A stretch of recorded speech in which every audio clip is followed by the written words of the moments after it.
Apocalypse 9 est le chapitre le plus effrayant de la Bible, le mal éminent, fin des temps et apocalypse. Le chapitre 9 de l'Apocalypse est un passage riche en symbolisme apocalyptique et dont l'interprétation peut varier parmi les différentes traditions théologiques. Mais une chose est sûre, le chapitre plein de visions laisse entrevoir des événements que certains prennent dans un sens littéral comme des événements futurs, tandis que d'autres les interprètent symboliquement comme des avertissements spirituels et moraux.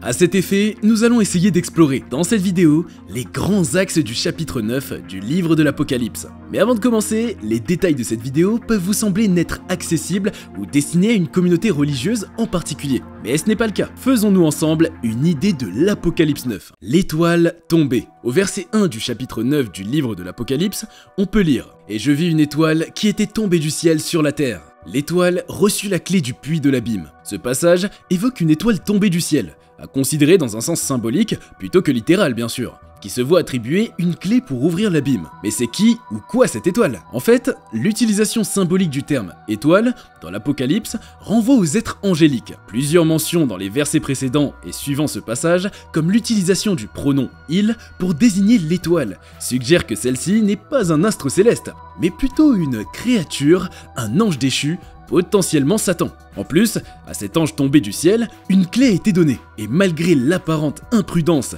de donner une clé à cet ange, il faudrait savoir que tout se passe sous le commandement de Dieu. La clé n'est pas acquise illégitimement. Et l'ange déchu, en raison de son affront à l'autorité de Dieu, nécessite une autorisation pour ouvrir l'abîme. En effet, gardez à l'esprit que tout cela se déroule selon le plan divin et crucial pour la compréhension du récit. En se référant au livre Isaïe, le texte établit un parallèle entre la description de Satan comme une étoile du matin tombée du ciel dans l'Ancien Testament et l'étoile qui sera mentionnée dans l'Apocalypse. Cette connexion renforce l'hypothèse que cette étoile représente Satan lui-même. Pour ceux dont l'interprétation s'actualise et entre dans le présent, l'étoile signifiant star en anglais, qui est désormais un mot désignant universellement une catégorie de personnes, l'étoile tombée s'incarnera au moment venu en une star, une personne de pouvoir. L'abîme ouvert. Toujours dans le livre de l'Apocalypse au verset 2 du chapitre 9, on peut lire « Quand il ouvrit l'abîme, il en sortit une fumée semblable à celle d'une gigantesque fournaise. » Généralement, on n'imagine pas les esprits démoniaques comme des êtres qui peuvent avoir peur. C'est eux qui sont censés inspirer la peur. La preuve, quand tu regardes La Nonne ou un autre film comme L'Exorciste, la peur est partout, mais provoquée par le mal, les démons. Pourtant, il se peut que ceux-ci aussi aient ce qui leur fait peur. Ils ont peur de l'abîme et du pouvoir de Jésus car selon la Bible, celui-ci a le pouvoir de les y envoyer. Et il est mentionné à 2 reprises dans la Bible que des anges sont tombés et sont déjà emprisonnés dans l'abîme. La première fois concerne ceux qui ont suivi la rébellion initiale de Satan contre Dieu. La plupart d'entre eux ne semblent pas avoir été enfermés. Comme l'explique Pierre, celui qui est désigné comme l'apôtre le plus proche de Jésus, Satan, rugit comme un lion, cherchant qui dévorer, et les autres anges déchus agissent de manière similaire. Ils sont décrits comme les principautés et les puissances qui s'opposent au travail des croyants. La deuxième rébellion a eu lieu à l'époque de Noé. Certains anges déchus ont quitté leur demeure ou le lieu où ils sont censés rester et se sont mêlés aux femmes humaines, donnant naissance aux Néphilim. Les Néphilim sont souvent compris comme des êtres puissants ou géants. Certaines personnes les identifient encore aujourd'hui à une lignée de dirigeants ou de personnes puissantes. Les sauterelles à venir. Du verset 2 au verset 3, toujours du chapitre 9 du livre de l'Apocalypse, tu peux lire « Le soleil et le ciel furent obscurcis par la fumée de l'abîme, et de la fumée descendirent sur la terre des sauterelles qui reçurent un pouvoir semblable à celui des scorpions de la terre. » En fait, je crois qu'on n'est pas prêt pour la fin du monde. Ça se trouve, le cinéma ne présente pas bien le truc. Dans le film L'Abîme, une équipe utilisant un sous-marin high-tech descendait dans les profondeurs de l'océan et rencontrait des extraterrestres sympas. Heureusement, dans le film, ces extraterrestres étaient amicaux. D'après les récits, la réalité à l'ouverture de l'abîme, pendant la grande tribulation, il n'y aura pas de feu de joie. Ce sera un tout autre type de feu. Cette ouverture provoquera des ténèbres à la fois spirituelles et physiques. La fumée qui sort de l'abîme obscurcira le soleil naturel et le ciel. Mais le pire, c'est que des créatures ressemblant à des sauterelles sortiront également de cette fumée. Dans l'Ancien Testament, le livre de Joël parle d'une invasion de sauterelles qui a dévasté le pays. Et il est mentionné que cela se reproduira d'une manière spirituelle au dernier jour. Cependant, dans l'Apocalypse, ces sauterelles ne sont pas naturelles. Elles viennent directement de l'abîme, une sorte de puits sans fond où sont enfermées des entités démoniaques et elles sont dotées d'un pouvoir ressemblant à celui des scorpions. La description de Jean dans la Bible montre même à quel point ces créatures sont difficiles à décrire. Les 4 anges déchus se déchaînent sur l'Euphrate.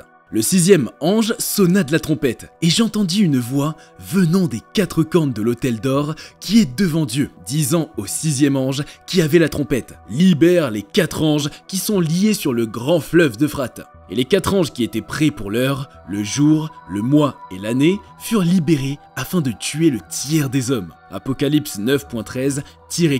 Il faudra commencer à rappeler qu'Apocalypse 9 traite en général des 7 trompettes. Ces 7 trompettes sont associées à des événements cataclysmiques, y compris des fléaux naturels et des châtiments divins. Certains des malheurs incluent des pluies de grêle, des étoiles enflammées, des trompettes annonçant des fléaux terribles, ces sauterelles dont on a parlé précédemment, ainsi que de l'ouverture de l'abîme. Voilà en gros pourquoi le chapitre 9 apparaît comme le plus effrayant. Mais c'est dans les détails que tu découvres combien c'est sérieux. Rends-toi compte qu'à ce chapitre, la 5e et la 6e des 7 trompettes retentissent. Donc il n'en reste qu'une. Et pour nous restituer, c'est lorsque la 5e trompette retentit que l'étoile tombe du ciel, ouvrant l'abîme, libérant des sauterelles monstrueuses qui tourmentent les hommes pendant 5 mois, mais sans leur causer la mort. En mode torture gratuite. Crois-moi, on ne parle pas d'Halloween. Lorsque la 6e trompette retentit, 4 anges liés sur le fleuve d'Euphrate sont libérés, déclenchant une armée de cavaliers monstrueux. Et à la différence des précédents malheurs, ces cavaliers ont la permission de causer la mort. Il s'agit de 4 anges déchus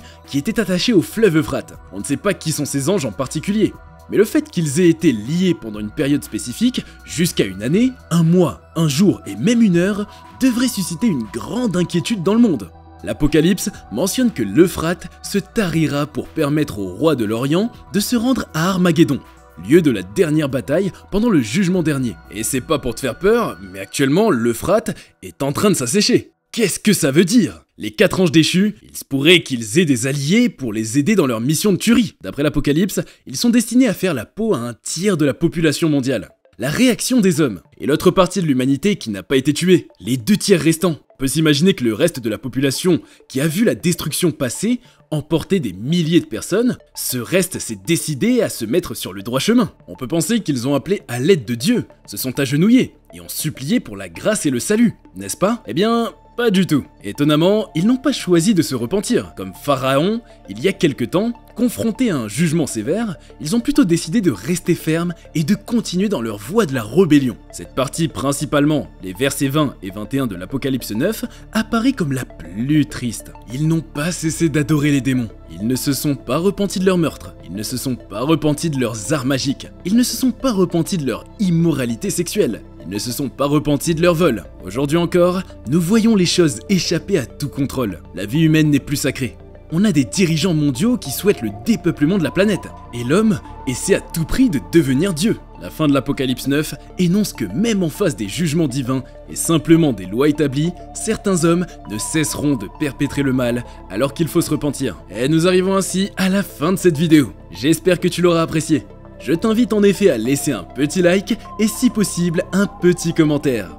Et surtout, n'oublie pas de t'abonner si ce n'est pas encore le cas. Merci beaucoup et à bientôt sur Cultination.